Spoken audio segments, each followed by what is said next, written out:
အားလုံးမင်္ဂလာပါဒီနေ့ဆီယမတင်မဲ့သင်ခန်းစာကတော့ KG+12 စနစ်သစ် Grade 10 ဇီဝဗေဒအခန်း1စာမျက်နှာ9မှာပါတဲ့ Kingdom ဆိုတဲ့အကြောင်းအရာပဲဖြစ်ပါတယ်ဒါဆိုရင်သင်ခန်းစာလေးစလိုက်ရအောင်နော်အဲ့တော့စာမျက်နှာ9ကစာပိုက်ကြီးတွေကိုဆီယမတို့မဖတ်ခင်မှာ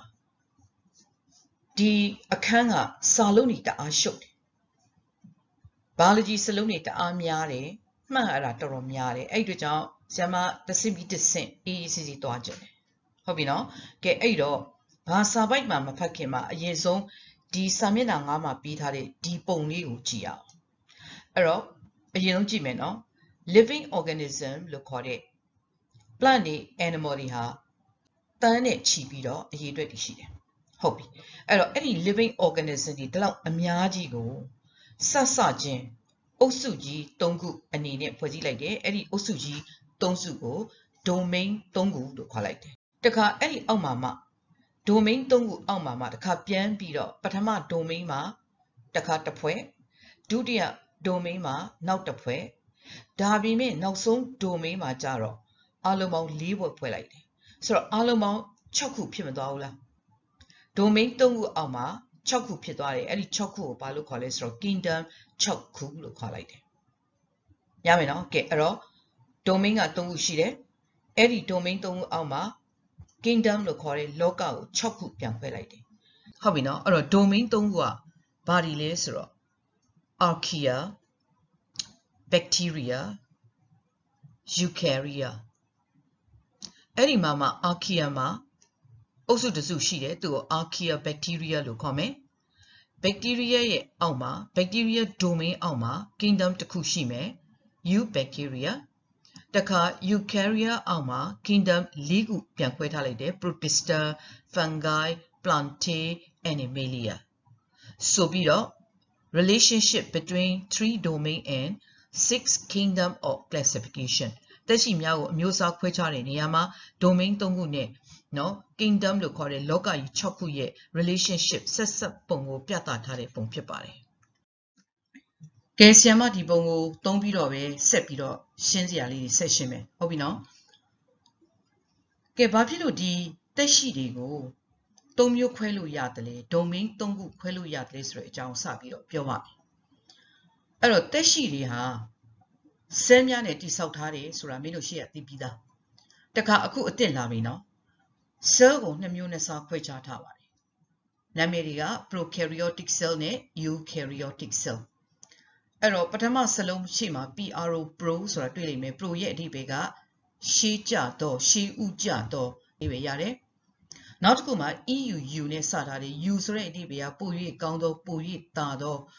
ပို၍မြင့်မားသောဆိုတဲ့အဓိပ္ပာယ်ရတယ်။အဲ့တော့ prokaryotic cell ဆိုတာဟာတိဆောက်ပုံအဆင့်နှိမ့်သော cell များဖြစ်ပြီးတော့eukaryotic cell ဆိုတာဟာတိဆောက်ပုံအဆင့်မြင့်တဲ့ cell များကိုခေါ်တယ်။ကဲအဲ့တော့ကြည့်ရအောင်။သက်ရှိတွေဟာ cell တွေနဲ့တိဆောက်ထားတယ်လို့ပြောထားပြီနော်။အဲ့ဒီထဲမှာ3 domain 3ခုတွေက archaea ရဲ့ cell ရဲ့တခါ bacteria ရဲ့ cell တွေဟာ prokaryotic cell အမျိုးအစားတွေဖြစ်ကြတယ်။ဒါပေမဲ့နောက်တစ်ခုဖြစ်တဲ့ eukaryaထဲမှာပါတဲ့သက်ရှိတွေရဲ့ cell ကတော့ eukaryotic cell တွေဖြစ်ကြတယ်။ကဲဒါဆိုရင်တို့သမီးတို့ကပြောလိမ့်မယ်။ဘာလဲအစစ်မြင့်တယ်ဘာလဲအစစ်နှိမ့်တယ်ဆိုတာကိုနော်ဘယ်ဟာက prokaryotic cell ဘယ်ဟာက eukaryotic cell ဆိုတဲ့အခြေခံလေးကိုနည်းနည်းလေးစပြီးတော့ပြောပြပါမယ်။ကဲဒါဆိုရင်ဆင်မဒီမှာပုံလေးနှစ်ပုံရှင်းပြီးတော့ပြထားတယ် cell လေးနှစ်ခုပေါ့နော်။ဒီဘက်က prokaryotic cell ဟိုဘက်က eukaryotic cellနှစ်ခုစလုံးမှာတူတဲ့အချက်ကအထဲထဲမှာ cytoplasm လို့ခေါ်တဲ့ကြောက်ကြောလိုအရည်တစ်ခုရှိပြီးတော့အဲ့ဒီအရည်ကိုအပြင်ဘက်ကနေပြီးတော့ plasma membrane လို့ခေါ်တဲ့အမီးပါနဲ့ဖုံးအုပ်ထားတယ်။အဲ့ဒီအချက်မှာတူတယ်။ကဲတခါဒီဘက်က eukaryotic cell ကိုကြည့်လိုက်ပါ။ cell အထဲထဲမှာနောက်ထပ်အမီးပါတွေဒါတွေအမီးပါတွေနဲ့အုပ်ထားတဲ့နောက်ထပ်ပစ္စည်းလေးတွေရှိတယ်။အဲ့ဒီပစ္စည်းလေးတွေကို organelles လို့ခေါ်တယ်။ဒီစာမရှိဘူးမမှတ်မိလဲရတယ်အဲ့ဒါတွေကနောက်အခါမှာတို့သမီးတို့ထပ်တွေ့မှာပဲ။အဲ့တော့ဆိုလိုတဲ့အဓိပ္ပာယ်က eukaryotic cell မှာ cell အပြင်ဘက်မှာရော cell အတွင်းထဲမှာရောအမေးပါးတွေရှိတယ်သို့တော့ prokaryotic cell မှာကြတော့ plasma membrane တစ်ခုတည်းပဲအမေးပါးဆိုတာရှိတယ်သူ့အထဲထဲမှာနောက်ထပ်ဘာအမေးပါးနဲ့မှပြုလုပ်ထားတဲ့ပစ္စည်းမရှိတော့ဘူးဆိုတော့ prokaryotic cell ရဲ့တိဆောက်ပုံကရိုးရှင်းတယ်အစစ်နှိမ့်တယ်ဒါပေမဲ့ eukaryotic cell ရဲ့တိဆောက်ပုံကအစစ်မြင့်တယ်ဘာကြောင့်လဲဆိုတော့ဟောဒီလိုအမေးပါးနဲ့အုပ်ထားတဲ့ဒီအစိတ်အပိုင်းလေးတွေမှာအတီးတီးတာဝန်လေးတွေအတီးတီးနဲ့ရှိပြီးတော့ cell တစ်ခုလုံးရဲ့ကျန်းမာရေးအတွက်အဲ့ဒီအစိတ်အပိုင်းလေးတွေကကိုယ်တာဝန်ကိုအတီးတီးလှုပ်ဆောင်နေကြတယ်အစစ်မြင့်တဲ့ cell ဖြစ်တယ်။ကဲဒါဆိုရင်သားတို့သမီးတို့အကြမ်းမြင့်ပေါ့နော်ဘယ်ဟာက prokaryotic cell ဘယ်လိုဟာမျိုးက eukaryotic cell ဆိုတာကိုသားတို့သမီးတို့သိသွားပြီ။ကဲဒါဆိုရင်ဆက်ပြီးတော့အတစ်တက်လဲအောင်။ကဲဆရာမတို့စပြီးတော့စာရေးဖတ်ကြမယ်နော်။အခုဒီစာပိုင်းမှာဆရာမစာကြောင်းလေးတွေအပေါ်အောင်နည်းနည်းလေး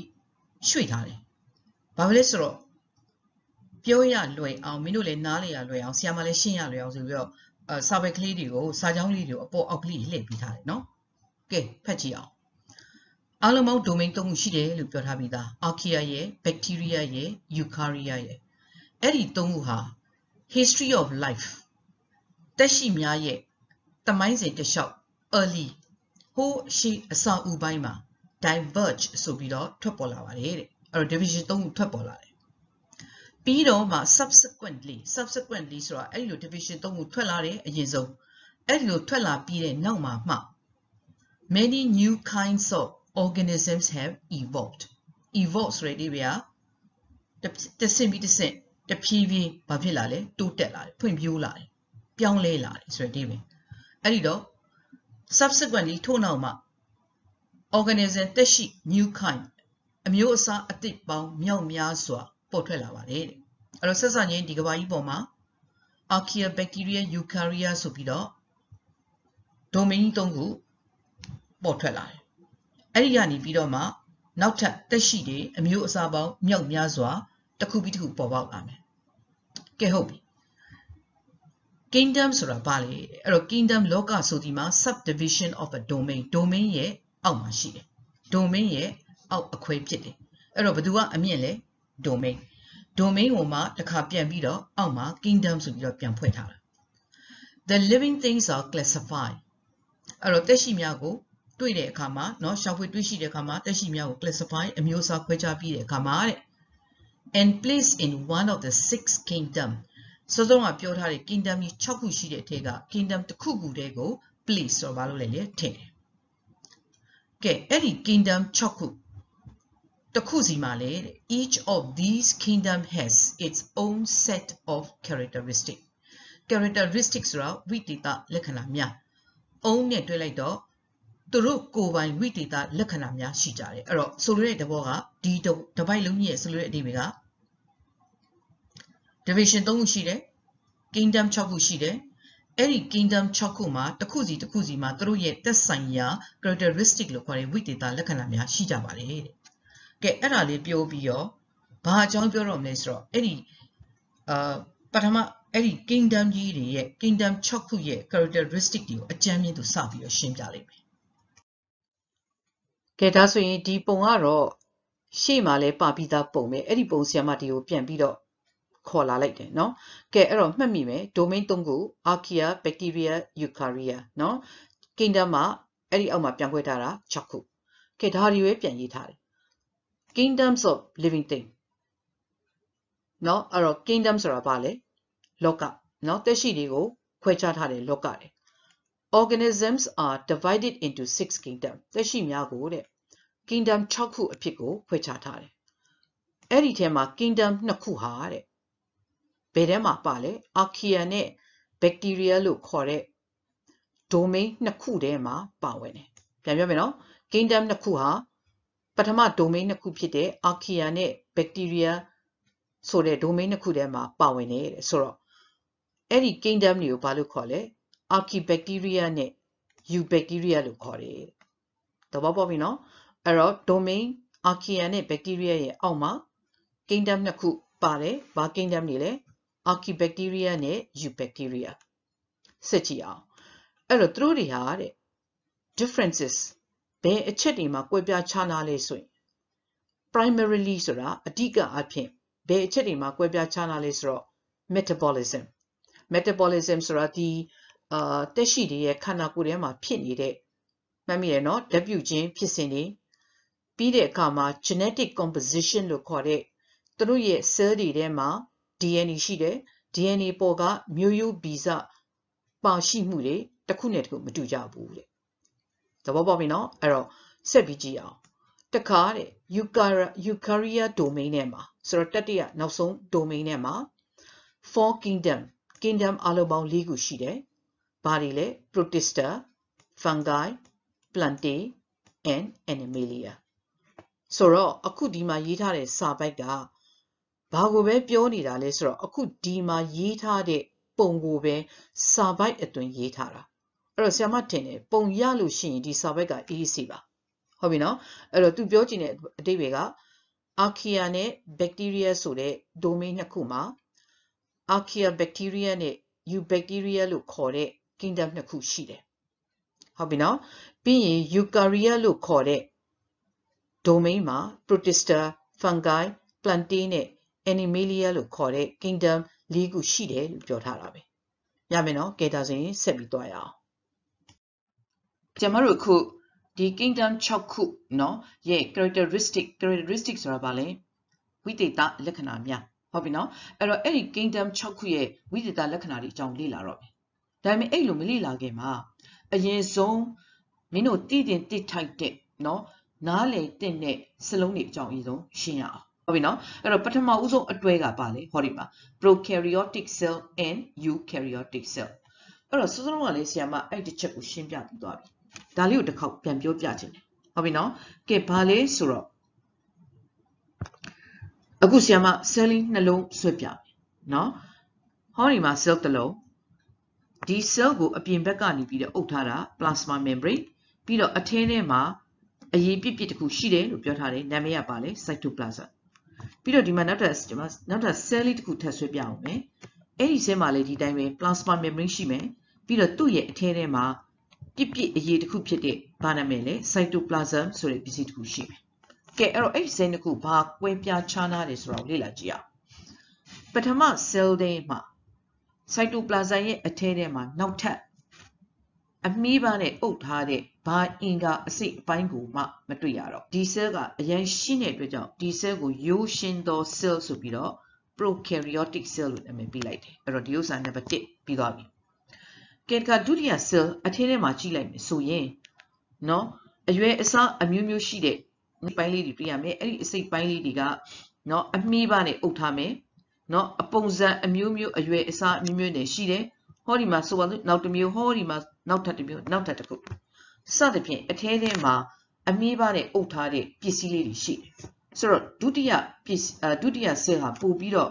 ရှုပ်တဲ့အဆင့်အတန်းပို့ပြီးတော့တိဆောက်ပုံမြင့်နေတဲ့ကြောင့်ဒီ cell ကိုပို၍ကောင်းတော့မှတ်မိရနော်ဘာလို့ခေါ်လဲ eukaryotic cell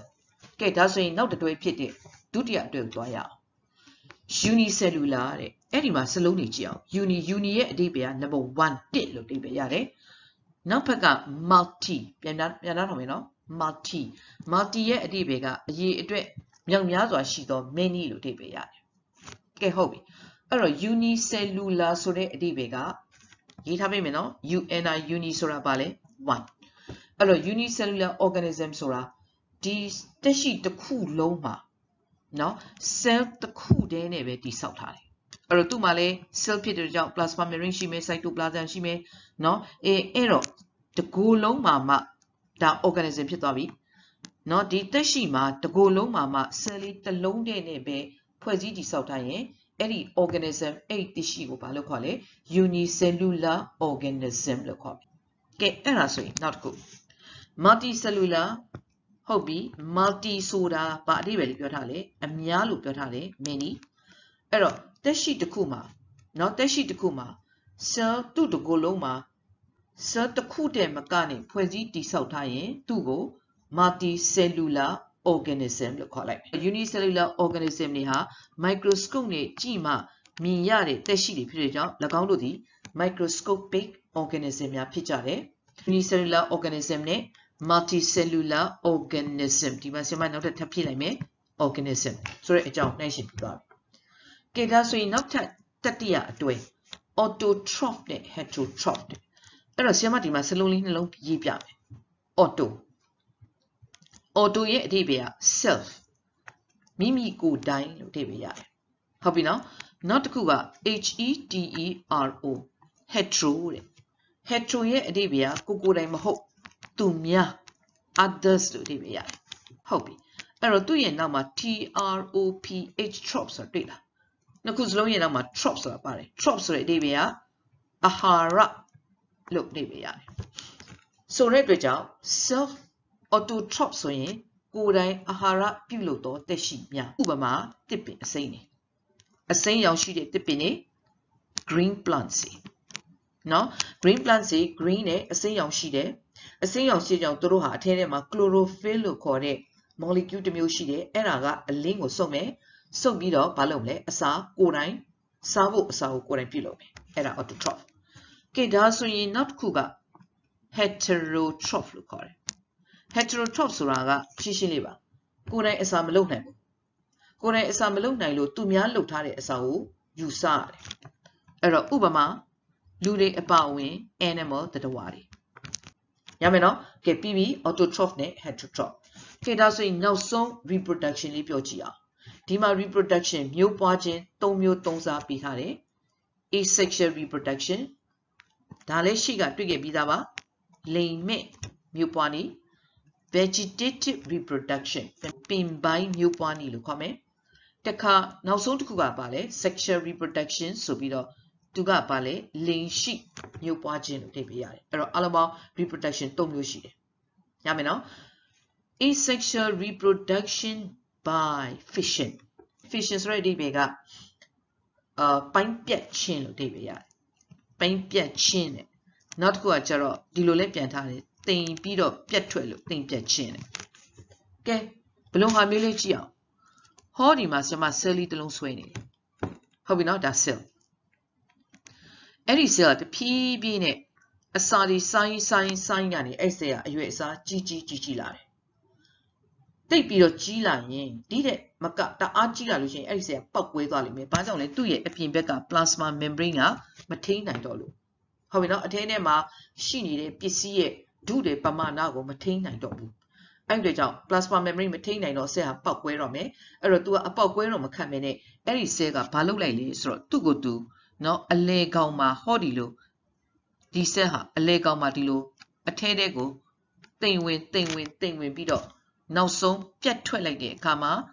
ဘာရလဲဆရာမတို့ပို့ပြီးတော့အရွယ်အစားသီးငယ်တဲ့ cell လေးနှစ်ခုထွက်လာတယ်မူရင်း cell တစ်ခုကနေ cell ဘယ်နှခုထည့်ရလဲနှစ်ခုရတယ်ဆိုတော့ဒါပွားလာတာမဟုတ်လားနော်အဲ့ဒါကိုဘာလို့ခေါ်လဲမျိုးပွားတယ်ဒါပေမဲ့အဲ့ဒီမျိုးပွားနည်းမှာအထီးတွေအမတွေအဖိုးတွေအမတွေနော်အဲ့ဒီကိစ္စတွေဘာမှလိင်ပိုင်းဆိုင်ရာကိစ္စတွေမပါတဲ့အတွက်ကြောင့်ဒီတိမ်ပြတ်နည်း fission နည်းကိုဘာလို့ခေါ်လဲ asexual reproduction ထဲမှာထည့်ထားတယ်အဲ့တော့ဒီဥစ္စာပြီးသွားပြီဒါပါလေ asexual ပါတယ်လေ reproduction ပြီးပြီနော်ကဲဒါဆိုရင်နောက်တစ်ခုကြည့်အောင် vegetative reproduction ဆိုတော့သူဟာလေလိမ်မဲ့မျိုးပွားနည်းတစ်မျိုးပါပဲဒါလေးကလွယ်လေးပါနော်နမူနာလေးပြီးမယ်ဒါအများသိနိုင်တဲ့နမူနာပါမင်းတို့နှင်းစီပင်သိတယ်ဟုတ်တယ်နော်အဲ့ဒီနှင်းစီပင်ကိုအကိုင်းချိုးလိုက်မယ်ပြီးတော့အဲ့ဒီအကိုင်းကိုချပြီးစိုက်လိုက်လို့ရှိရင်သူကတဖြည်းဖြည်းနဲ့ကြီးပြီးတော့နောက်ထပ်အပင်တစ်ပင်အကြီးတစ်ပင်ဖြစ်သွားတယ်ဟုတ်ပြီနော်ကဲအဲ့ဒါဟာတပင်ကနေပြီးတော့အကိုင်းချိုးလိုက်တယ်တကိုင်းစိုက်လိုက်ရင်တပင်ဖြစ်မယ်နှစ်ကိုင်းစိုက်လိုက်ရင်နှစ်ပင်ဖြစ်မယ်သုံးကိုင်းစိုက်လိုက်ရင်သုံးပင်ဖြစ်မယ်ဒါမျိုးပွားနည်းပဲဟုတ်ပြီနော်အရေးအတွက်များလာတယ်အဲ့တော့သူ့ကိုဘာလို့ခေါ်လဲပင်ပိုင်းမျိုးပွားနည်း vegetative reproduction လို့ခေါ်လိုက်တယ်ရမယ်နော်ကဲဒါဆိုရင်နောက်ဆုံး sexual reproduction ရှင်းရအောင်ဒီ sexual reproduction ကိုလည်းဟိုရှိမှာတော့ရှင်းပြပြီးပြီကဲလူနဲ့ပဲပြောမယ်လူယောက်ျားတစ်ယောက်ရှိမယ်မှတ်မိမယ်နော်ဒီလိုအယုတ်ကလေးတွေဆွဲပြီးတော့ရှေ့ကပြောခဲ့တယ်လူမိန်းမတစ်ယောက်ရှိမယ်ပန်းလေးပတ်ပေးထားမယ်အဲ့ဒီလူယောက်ျားနဲ့လူမိန်းမနေပြီးတော့မျိုးပွား cell တွေထုတ်တယ်ဘာ cell လို့ခေါ်လဲဖို cell မ cell ဟုတ်ပြီနော်အသေးစိတ်ကနောက်ပိုင်းအခန်းတွေမှာသင်ရမယ်အဲ့ဒီဖို cell နဲ့မ cell နဲ့ဟာပူပေါင်းတယ် The dayအောင်ချင်းလို့ခေါ်တယ်မျိုးအောင်ချင်းလို့ခေါ်တယ်ပြီးရင်သူတို့ကနေပြီးတော့သူတို့ရဲ့ကလေးလေးမွေးလာတယ် အခုဒီမှာပြထားတဲ့ဇယားကွက်က Kingdom 6ခုရဲ့ characteristic လို့ခေါ်တဲ့ဝိသေသလက္ခဏာတွေကိုနှိုင်းယှဉ်ပေးထားတဲ့ဇယားကွက်ဖြစ်တယ်အဲ့တော့သားတို့သမီးတို့ရဲ့ဖတ်စာအုပ်စာမျက်နှာ9နဲ့စာမျက်နှာ6မှာပါတဲ့ဇယားကွက်နဲ့အတူတူပဲပါတဲ့စာချင်းကအတူတူပဲသို့တော့ဖတ်စာအုပ်ထဲကစာမျက်နှာ9 6ကဇယားကွက်ကတစ်ခုချင်းစီကိုရှင်းပြထားတာအခုဒီမှာဆီယာမလုပ်ပေးထားတဲ့ဇယားကွက်ကသားတို့သမီးတို့ပိုလဲမြင်အောင်ပြီးတဲ့အခါမှာပို့ပြီးတော့လည်းမှတ်ရလွယ်အောင်နှိုင်းယှဉ်ပေးထားတဲ့ဇယားကွက်ကဲအဲ့တော့ဒီအပေါ်ဆုံးတန်းမှာရေးထားတာက Kingdom 6ခုရဲ့နာမည်ပြီးတော့အောက်ကဒုတိယ line ကဘာကိုပြောထားလဲဆိုတော့အဲ့ဒီ Kingdom 6ခုမှာပါတဲ့သက်ရှိတွေရဲ့ cell အမျိုးအစားတွေကဲအဲ့တော့ပထမနှစ်ခုရဲ့ cell က prokaryotic cell တွေဒါကြောင့်သူတို့ကို prokaryote လို့လည်းခေါ်တယ်ကဲပြီးတဲ့အခါမှာဒီဘက်ကကြတော့ဗာလဲဆိုတော့ဒီကနေစပြီးတော့ဟိုးဘက်အဆုံးထိကပို၍အဆင့်မြင့်တဲ့တိဆောက်ပုံပို့ပြီးတော့အဆင့်မြင့်တဲ့ eukaryote cell တွေနဲ့ပြုလုပ်ထားတယ်ဟုတ်ပြီနော်အဲ့တော့ပထမတစ်ခုက prokaryote ကျန်တဲ့၄ခုကဗာလဲ eukaryotic organism တွေကဲပြီးတဲ့အခါမှာနောက်ထပ်တစ်ခုကခန္ဓာကိုယ်တစ်ခုလုံးမှာ cell တစ်ခုတည်းနဲ့ပြုလုပ်ထားတာလားသို့မဟုတ် cell အများကြီးနဲ့ပြုလုပ်ထားတာလားဆိုတာကိုနှိုင်းယှဉ်ပေးထားတယ်အဲ့တော့ပထမ၃ခုက unicellular သက်ရှိတယ်အဲ့တော့ cell တစ်ခုတည်းနဲ့ပြုလုပ်ထားတဲ့သက်ရှိမှဖြစ်တယ် fungi ကတချို့သော fungi တွေကနော် fungi ဆိုတော့မှိုးဆိုတော့တချို့သောမှိုးတွေက unicellular သို့တော့တချို့သောမှိုးတွေက multicellular cell များနဲ့ပြုလုပ်ထားတယ်ဒီနောက်ဘက်ကနှစ်ခုကတော့ဗာလဲ multicellular အဲ့တော့ဒါဆိုရင်တို့သမီးတို့ဒီဇယားကွက်ရဲ့သဘောတရားကိုနားလည်ပြီနော်ဒီလိုဘေးတိုင်းကြည့်လိုက်ခြင်းအပြင်ပို့ပြီးတော့လည်းမြင်သာတယ်ကွက်ကွက်ကွင်းကွင်းပုံမြင်ရတယ်မှတ်ရတာလည်းလွယ်ကူတယ်ကဲနောက်တတိယတစ်ချက်တို့ရဲ့အာဟာရပြုပုံအနေအထားနော်အာဟာရပြုပုံကဆရာမရှိမှရှင်းခဲ့ပြီးပြီ autotroph ကိုစားမဲ့အစာကိုကိုယ်တိုင်ပြုလုပ်နိုင်တဲ့သက်ရှိ heterotroph ကိုစားမဲ့အစာကိုကိုယ်တိုင်မလုပ်နိုင်လို့သူများလုပ်ထားတာကနေပြီးတော့ယူစားရတဲ့သက်ရှိဆိုပြီးတော့နှစ်မျိုးခွဲထားတဲ့အထဲမှာဟောဒီပထမတစ်ခုဒုတိယတစ်ခုဟောဒီတတိယတစ်ခုဟုတ်ပြီနော်အဲ့ဒီ kingdom ပထမ၃ခုထဲမှာပါတဲ့သက်ရှိတွေကတချို့က autotroph တချို့က heterotroph fungi တွေအားလုံးက heterotroph ဘာကြောင့်လဲဆိုတော့သူတို့ဟာအစိမ်းရောင်မရှိဘူးအလင်းရောင်ကိုမဖမ်းနိုင်ဘူးဒါကြောင့်အလင်းဖြင့်အစာပြုတ်လုပ်တဲ့ဆိုတဲ့ process လုပ်ဖြစ်စဉ်ကိုမလုပ်နိုင်ဘူးအဲ့တော့သူများစီကအစာကိုစားရတယ်ဒီဟာရီကကြတော့အပင်တွေကကြတော့အစိမ်းရောင်ရှိတယ်အဲ့တော့သူတို့ကအလင်းရောင်ကိုတုံးပြီးတော့အစာပြုတ်လုပ်နိုင်တယ်ဒါကြောင့်သူတို့ဟာ autotroph ဒီဘက်ကဆီယာမတို့အပါဝင် animalia ထဲမှာပါတဲ့သက်ရှိတွေကအစိမ်းရောင်မရှိဘူးဒါကြောင့်ကိုယ်တိုင်အစာမလုပ်နိုင်လို့သူများလုပ်ထားတဲ့အစာကိုယူစားရတယ်ဘာတွေလဲ heterotroph တွေကဲဒါဆိုရင်နောက်တစ်ချက်ကမျိုးပွားခြင်းကိုနှိုင်းယှဉ်ပြီးထားတာဒါတွေလည်းရှင်းပြီးသွားပြီ asexual reproduction by fission ဒီမှာလေ asexual reproduction by fission ဆိုတာနှစ်ပိုင်း cell တစ်လုံးနှစ်ပိုင်းတိမ်ပြီးတော့ပြတ်ထွက်ခြင်းအပြင်လိမ်မဲ့မျိုးပွားတဲ့နည်းဒီနှစ်ခုကတချို့သောသက်ရှိတွေကဒီအုပ်စုလေးထဲမှာပါတဲ့တချို့သောသက်ရှိတွေကလိမ်မဲ့နည်းနဲ့လည်းမျိုးပွားနိုင်တယ်တချို့တွေကလိမ်ရှိနည်းနဲ့လည်းမျိုးပွားနိုင်တယ် asexual or sexual reproduction ဒီဘက်မှာကျတော့လေတစ်ခုပိုသွားတယ် vegetative reproduction တို့ကအပင်တွေကိုဟုတ်ပြီနော်အဲ့တော့ vegetative လို့ခေါ်တဲ့ပင်ပိုင်းမျိုးပွားနည်းတစ်ခုပိုသွားတယ်ဟောဒီဘက်မှာ animalia မှာဆိုလဲဒီတိုင်းပဲတချို့သော animal တွေကလိမ်ရှိနည်းsexual reproduction နဲ့မျိုးပွားပြီးတော့တချို့က sexual reproduction နဲ့မျိုးပွားနိုင်တယ်။ရမယ်နော်။ကဲပြီးတော့အောက်ဆုံးကကြတော့ example လေးတွေပြထားတာဖြစ်ပါတယ်။ thermophil နောက်တစ်ခုက methanogen အဲ့တော့ thermophil ဆိုတာဘာ bacteria တွေလဲဆိုတော့ရေဘူးစမ်းထဲမှာအသက်ရှင်နေထိုင်နိုင်တဲ့ bacteria အဲ့တော့တို့သမီးတို့စဉ်းစားရေဘူးစမ်းဆိုတာရောက်ဖူးလားတော့မသိဘူးအဲ့ဒီထက်မှရှိတဲ့ရေကနွေးနေတယ်တချို့နေရာတွေမှာများဆိုရင်ရေတွေကပုတ်ဆူးနေတယ်ဆိုတော့တချို့ရေဘူးစမ်းတွေကအပူချိန်ဟာ80 degree Celsius လောက်ရှိတယ်တချို့ကျတော့100အထက်ရှိတယ်အဲ့တော့ဒီ bacteria တွေကဒီ archibacteria တွေက တချို့တာမိုဖိလတွေဖြစ်တယ်ရေဘူးစမ်းထဲမှာအသက်ရှင်နေထိုင်နိုင်တဲ့အပူကြိုက်တဲ့အပူဒဏ်ကိုခံနိုင်တဲ့ဘက်တီးရီးယားတွေရှိတယ်ဖြစ်တယ်နောက်တစ်ခါ methanogen အဲ့တော့ methanogen ဆိုတာလေဘက်တီးရီးယားပဲသူတို့ကကြတော့ဘာလဲဆိုတော့တချို့တော်တွေဥပမာပြနွားတို့ကျွဲတို့ပေါ့နော်သူတို့ရဲ့အစာအိမ်ထဲမှာနေတယ်နေပြီးတဲ့အခါမှာမီသိန်းဓာတ်ငွေ့ကိုထုတ်တဲ့ဘက်တီးရီးယားအဲ့ကြောင့်သူတို့ methanogen လို့ခေါ်တယ်ကဲနောက်တစ်ခုကကြတော့ရိုးရိုးဘက်တီးရီးယားတွေနောက်တစ်ခါ cyanobacteria ဆိုတာကိုနော်ဘယ်လိုပြန်မလဲဆိုတော့ cyano ဆိုတာစိမ်းအပြာရောင်စိမ်းပြပြလဲလဲနော်စိမ်းပြရောင်ရှိတဲ့ဘက်တီးရီးယားတွေကဲဟောဒီမှာကြတော့ protista နဲ့ပတ်သက်ပြီး example တွေက amoeba euglena slime mold paramecium အဲ့တော့အဲ့ဒီမှာသတိထားမိလိမ့်မယ် amoeba ရဲ့ euglena ရဲ့ paramecium ကိုဆီယာမစာရိုက်ထားတဲ့အခါမှာစောင်းစောင်းလေးတွေရိုက်ထားတယ်အဲ့တော့သားတို့သမီးတို့စာမွေးမှာဖြည့်တဲ့အခါမှာရေးတဲ့အခါမှာပုံမှန်အတိုင်းပဲရေးပြီးတဲ့အခါမှာအောက်ကနေပြီးတော့ဘာလို့ပေးရမလဲမြင်တာပေးရမယ်ဘာကြောင့်လဲဆိုတော့ဒီ amoeba euglena paramecium တို့ဟာသိပ္ပံနာမည်တွေဖြစ်လို့အောက်ကမြင်တာပေးရမယ်တခါဒီဘက်က fungi မှာလည်းဒီလိုပဲ yeast ဆိုတာ cell တစ်လုံးနဲ့ပြုလုပ်ထားတဲ့မှုန့်အဲ့ဒါကပေါင်မုံဖုတ်တဲ့နေရာမှာဒါမှမဟုတ်လေနံပြားလုပ်တဲ့နေရာမှာဂျုံကိုပြင်တဲ့နေရာမှာထည့်တဲ့တဆေးလို့ခေါ်တယ်နော်တဆေးမှုန့်တခါ rhizopus သိပ္ပံနာမည်စောင်းရေးထားတယ်စောင်းရိုက်ထားတယ်အဲ့တော့သားတို့သမီးတို့ရေးတဲ့အခါမှာအောက်ကမြင်တာပြရမယ်အဲ့တော့ rhizopus ဆိုတာပေါင်မုန့်ပေါ်မှာတက်တဲ့မှုန့်ကဲနောက်တစ်ခုက mushroom ကတော့ဒါကရိုးရိုးတို့တွေစားတဲ့အခါမှာတွေ့ရတဲ့မှုန့်ပွင့်ကြီးတွေနော်မှုန့်ပွင့်ကြီးတွေရှိတဲ့ဘာခေါ်မလဲမှုန့်မျိုးဒါပေမဲ့တချို့သော mushroom တွေကစားလို့မရဘူးเนาะအစိရှိကဲတခါ plantain ထဲမှာကျတော့အမျိုးမျိုးပါတယ်အများကြီးပဲပါတယ် algae ပါမယ် liverworts ပါမယ် mosses ပါတယ် fern coniferous tree တွေပါတယ် angiosperm တွေပါတယ်အဲ့တော့လောလောဆယ်ဒီစလုံးတွေကသားတို့သမီးတို့တွေစိမ့်နေလိမ့်မယ်ပြဿနာမရှိဘူး plantain အကြောင်းကိုတိတိကျကျသင်တဲ့အခါမှာတစ်ခုချင်းစီကိုဆရာမပြန်ရှင်းအောင်ပါကဲတခါဒီဘက်မှာကျတော့ animalia မှာလည်းဒီတိုင်းပဲသတ္တဝါတွေကအစုံအဲ့တော့သူဒီမှာထည့်ထားတော့ earthworm ဆိုတာကတီကောင် insect ဆိုတာ insect ပိုးမွှားတွေခြင်တို့ယင်တို့အကုန်ပါတယ်ပိုးဟတ်တို့ပြားတို့ပဒုံတို့เนาะအကုန်ပါတယ်နောက်တစ်ခါ fish ငါ birds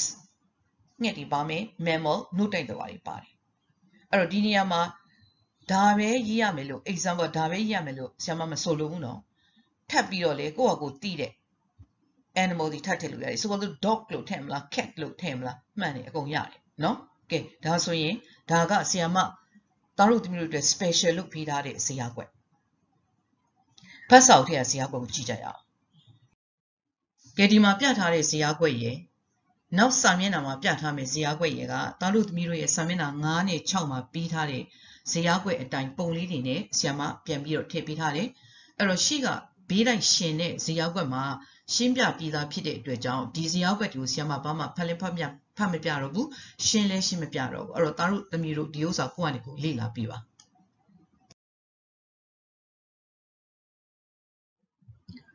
ကဲဒါဆိုရင်နောက်ဆုံး kingdom 6ခုပြီးသွားပြီးတဲ့နောက်သူ့ရဲ့နောက်မှာ virus တွေအကြောင်းထည့်ထားတဲ့စာပဲကလေးကိုစရှင်းရအောင်เนาะအဲ့တော့ပြောပြီးပြီ virus တွေတက်ရှိတဲမှာမပါဘူးစောစောတော့ kingdom 6ခုတဲမှာလည်းမပါဘူး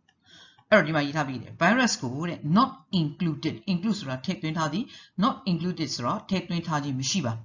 เนาะအဲ့ဒီ kingdom 6ခုတဲမှာထည့်သွင်းထားခြင်းမရှိဘူးတဲ့အဲ့တော့ virus ကိုတဲ့ although တော်လဲ not consider မယူဆတော်လဲနော် although not consider ဆိုတဲ့ဒီပဲပါလေမယူဆတော့လဲ as living organism ဆိုတော့အသက်ရှင်နေတဲ့သက်ရှိတစ်ခုလို့မယူဆတော့လေတဲ့အဲ့ဒီ virus ဟာ cause ဆိုတာဖြစ်စေတယ် common diseases ဆိုတာဖြစ်နေကြယောဂတွေနော်တူတူဆန်းဆန်းယောဂကြီးတွေမဟုတ်ဘူးထွေလီကာလီဖြစ်နေကြယောဂတွေအဲ့တော့ common diseases တွေကိုဖြစ်စေတယ်ဥပမာအဖြစ် colds အေးမိခြင်း influenza တုပ်ကွေးဖြစ်ခြင်း and also more serious ones such as AIDS เนาะအဲ့တော့ပို့ပြီးတော့ So is ya counted yoga mu umamapi AIDS acquired immune deficiency syndrome lo correct no AIDS re yoga G ti phit naing de. Aro virus ti yoga tete mwa common diseases ti ani sa pi do yoga aji be ti le AIDS ti phit naing de. Ke ara pi. Viruses are not generally considered to be alive. Virus ti ko pongman apyin so yin athet shi de lo myu sa jaw. They are very small. Ayan ti de dalaw yue thaw shi de pi do non-cellular particle. Non-cellular particle. Particle sora amu mwa. Cell ma hout de amu mwa li da ni phit de. Nyame no aro virus ka ti de pi do tro ha cell mashi de amu mwa li da phit de. Takha virus particle ma virus amu ma bari pa le DNA pa me RNA pa me da ri shi ma shi mi da no DNA RNA pa me ena ri along ko covered by phong auk tha di a protein coat lo khaw de protein alwa talwa phin DNA RNA di ko ba lauk tha le phong tha de. Not good. They are parasite. Tro di ha parasite so ba le yoga po te saung de kap pa li le phin phit me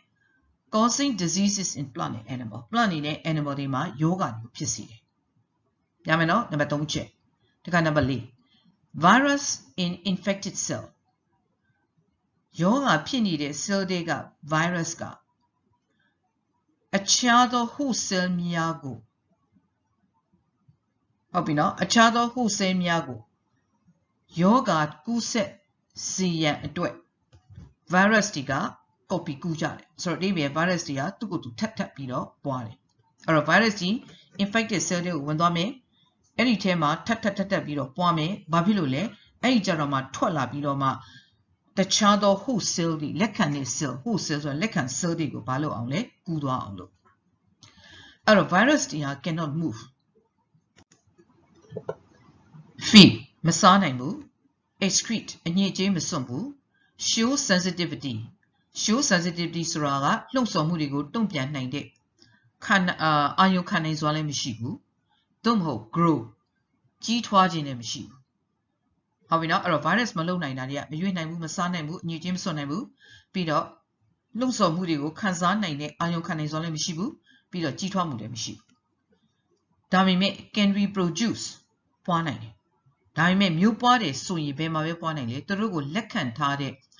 အသက်ရှိနေတဲ့ host cell လက်ခံ cell တွေမှာပဲမျိုးပွားနိုင်တယ်အဲ့တော့ cell အပြင်မှာဆိုရင်မျိုးပွားခြင်းမရှိဘူး cell တွေကိုဝင်ပြီးတော့မှမျိုးပွားရတယ် virus cannot survive outside the host cell ပြောပြီးပြီဟုတ်ပြီနော် virus ဒီ host cell လက်ခံ cell တွေရဲ့အပြင်ဘက်မှာဆိုရင်အသက်မရှိဘူးကဲအဲ့တော့အဲ့ဒီ6ချက်ကိုဆရာမတစ်ခေါက်နောက်ဆုံးအနေနဲ့ရွတ်ပြမယ်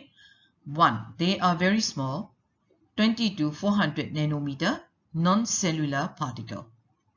2. Each virus particle contains DNA or RNA covered by a protein coat. 3. They are parasites and causing diseases in plants and animals. 4. Virus in infected cell can make copy of themselves for reinfection in other host cell. Number 5. Viruses cannot move, feed, excrete, show sensitivity or grow, and can reproduce only in the living host cell. Number 6. Virus cannot survive outside the host cell. ဒီလိုဆိုရင်ဆရာမတို့ဒီနေ့သင်ခန်းစာလေးကိုဒီမှာပဲအဆုံးသတ်လိုက်အောင်နော်အဲ့တော့ဒီနေ့ဘာတွေပြောသွားလဲဆိုတော့ဘာတွေပြောသွားလဲဆိုရင်ဒီအားလုံးပေါင်းလောက kingdom 6ခုရှိတယ်အဲ့ဒီ6ခုရဲ့ characteristics တွေကိုအကြံပြနှိုင်းရှင်ပြီးတော့ပြောသွားတာဖြစ်ပါတယ်ကဲဒါဆိုရင်နောက်နေ့သင်ခန်းစာတွေမှာ